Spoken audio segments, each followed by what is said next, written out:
nation's top stories. Deputy Prime Minister Richard supports Mexico's choice of honorary consul to the Federation. Ghana's acting health minister says staff packing, and UK elections are well underway, and the outcome will be close. Good afternoon. Welcome to the ZIZ Midday Newscast. Today is Thursday, 7th May 2015. I'm Ebony Brandon. In national developments, Deputy Prime Minister Honorable Sean Richards told Mexico's ambassador to the OECS, His Excellency Luis Manuel Lopez Moreno, that his government selected the right man to serve as honorary consul of Mexico to St. Kitts and Nevis, Jose Rosa. Taking into account Mr. Rosa's firm commitment to the private sector and his well-documented advocacy of the Latin culture via his brainchild, Latin Fiesta, our government is quite convinced that he will represent the interests of Mexico with distinction.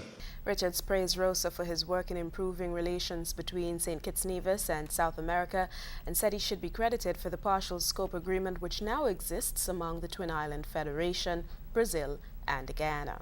Tonight, this milestone of the attainment of the partial scope agreement now shares the stage with the inauguration of the Honorary Consulate for Mexico, another initiative which signals improved market access to Latin America jurisdictions, given that the partial scope agreement already affords national treatment to goods exported from St. Kitts and Nevis into Brazil. In other developments, a week of activities to promote occupational safety and health, or OSH, officially concluded last Friday. And employees, employers and students have been promised that attention to the subject remains at the fore for the Department of Labor. Last week, officials took the message of OSH to the congregation of the Zion Moravian Church and business houses, as well as to primary and secondary students in both St. Kitts and Nevis. A panel discussion was also held on ZIZ Radio and television. It featured contributions from representatives of the government, the private sector, St. Kitts Nevis Trades and Labor Union, and the Social Security Board.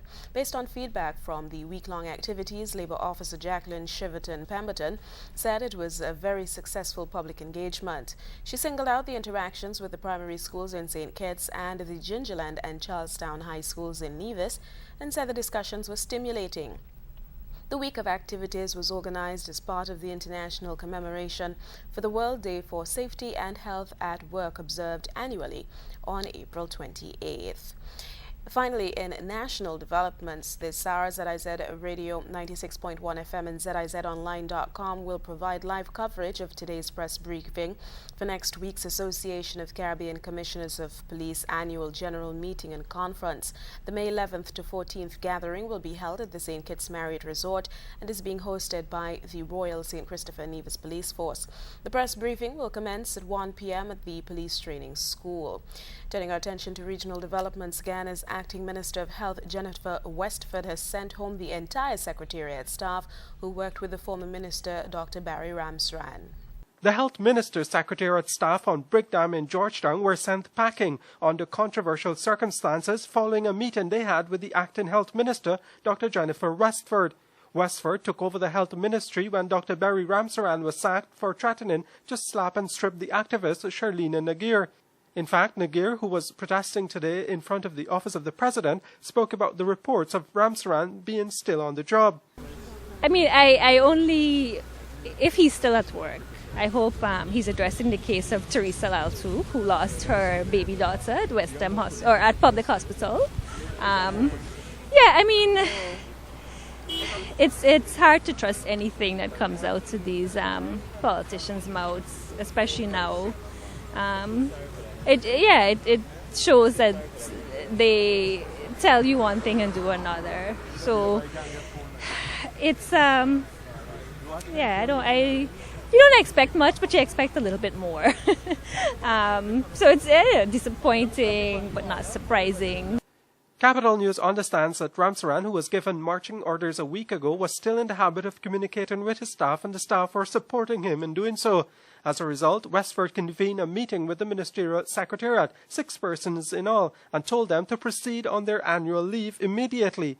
However, after they did not respond properly in handing over, the staff were told by the Minister that she would therefore take it that they have walked off the job. And so the 6 workers were escorted out by the ministry's security. Cuban President Raul Castro began a series of meetings with Russian leaders Wednesday during a symbolic visit to Havana's Cold War ally for a World War II victory parade at a time of thawing ties with Washington. Castro's presence in Moscow takes him to one of a dwindling list of dignitaries and foreign leaders set to attend the grandiose Red Square parade on May 9 to mark 70 years since the World War II victory over Nazi Germany in 1945. The visit is Castro's third to Havana's Cold War-era ally Moscow as head of state. He's the first foreign leader to arrive ahead of the celebrations that will showcase Russia's military might. Castro met with Russian Prime Minister Dmitry Medvedev on Wednesday after jetting into Moscow late Tuesday. He met with President Vladimir Putin today for talks and will attend several Kremlin events, including a dinner on Friday before attending the parade. The Kremlin on Wednesday listed several infrastructure projects in Cuba as potentially interesting for Moscow, including modernization of its power and steel plants, building a new airport, and developing offshore oil fields. Russia and Cuba were allies during the Soviet era, and Raul Castro visited the country dozens of times in his capacity as defense minister. During one in 1962, he agreed to the details of placing Soviet nuclear missiles on the island, which sparked the Cuban Missile Crisis. In international developments, UK elections used to be simple. On the whole, people would vote for one of the 2 main parties, and newspapers would grandly state which one they were backing. The papers still do that, but the rise of what were once fringe parties and the decline of the big guns means neither is expected to win an overall majority. UK elections used to be simple. On the whole, people would vote for one of the 2 main parties, and newspapers would grandly state which one they were backing. The papers still do that, but neither of the big guns is expected to win an overall majority, and forming a coalition could be difficult. The Labour Party has a clearer path to government because there are more parties who are opposed to backing the Conservative Party than there are the Labour Party. However, because we think that the Conservative Party will come out with the most votes, we also think that the Liberal Democrat Party will go and talk to them first, and they admitted as much a couple of weeks ago. At stake is Britain's EU membership. David Cameron's Conservatives are promising a simple in-out referendum, but on renegotiated terms no one yet knows. Mr. Cameron, of course, is saying that he's going to give a vote, but no one knows what the vote is going to be about. And again, that's leaving people confused. There's a lot of what we call political speak. Everybody's talking in terms that really aren't real, with the exception, actually, of Mr. Farage. Creaking under the strain is Britain's first-past-the-post electoral system, where the winner takes all, assuming there is one. Another election, and it looks like another parliament where no party will command an overall majority. If the polls are right, it seems that British voters are deeply unsatisfied with the current political system, which has been dominated by the Conservatives and Labour for decades. The calls for reform are likely to grow ever louder once a new government is in place. James Franey, Euronews, London. Meanwhile, party leaders have been casting their votes in the United Kingdom general elections. Polls opened at 7 a.m. UK time today at around 50,000 polling stations across the United Kingdom. They'll remain open until 10 p.m. A total of 650 Westminster MPs will be elected, with about 50 million people registered to vote. As well as the general election, there are more than 9,000 council seats being contested across 279 English local authorities. Mayors will also be elected in Bedford, Copeland, Leicester, Mansfield, Middlesbrough and Torbay. Some votes had been cast before Thursday through postal voting, which accounted for 15% of the electorate at the 2010 general election, when the overall turnout was 65%. Also, for the first time, people have been able to register online to vote. In news from South America, for 15 days, teachers across Colombia have been protesting for what they describe as unfair working conditions, low pay, inferior health care plans, and stringent evaluations. Some of them have traveled for days to get to the capital, Bogota. We hear more in this report. Since the teacher strike started in Colombia, Daisy Ordóñez and her 2 girls have followed the same routine. walking to their public school every morning, hoping that at least one of them would have class. The girls are in different courses, and some teachers are working, but they never inform us on time. I came yesterday afternoon and there was no notice. For working-class families like hers, having the kids out of school has been difficult. Daisy had to stop working, but despite the hardship, she says she understands and supports the teachers.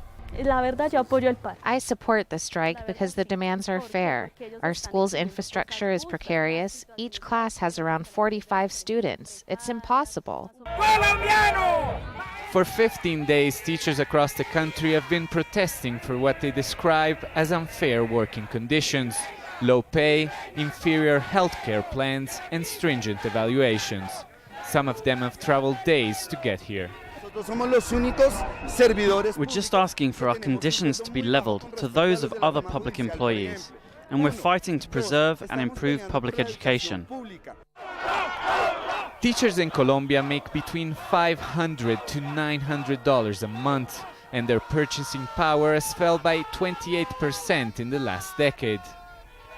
The government, for its part, is now offering a 12% increase in salaries over 4 years and promising to reform the evaluation system. On Wednesday, a preliminary agreement was announced, but with growing public support, it might not be enough. Former Vice Minister of Education Isabel Segovia says the government is paying for their past mistakes. During the last presidential election, they promised big changes to guarantee the vote of public teachers, an important voting bloc, but then didn't deliver. What they're doing right now is they're cashing their promise. They're saying, you know, this was your promise, now give it back to me because I supported you and, you know, I gave you more than 3,000 votes and 300,000 votes, and now you have to give me back what you promised. With a preliminary agreement in place, students could be back in class in coming days, but teachers here insist that unless the government finally satisfies their demands, even if this strike ends, they could take back to the streets. Alessandro Rampietti, Al Jazeera, Bogotá. In the weather forecast for St. Kitts and Nevis, today will be sunny to partly sunny and hazy. Tonight, conditions will be mostly fair and hazy. Across the Caribbean, a broad high ridge of pressure throughout the atmosphere will continue to cause moderate wind flow, with pockets of low-level moisture to move over most of the eastern Caribbean. However, in general, the atmosphere will remain relatively dry and hazy. A weak upper-level trough east of the Windward Islands could cause a slight enhancement of cloud patches at times as they move across the islands. That look at the weather brings us to the end of the ZIZ Midday Newscast. Thank you so much for joining me. I'm Evan.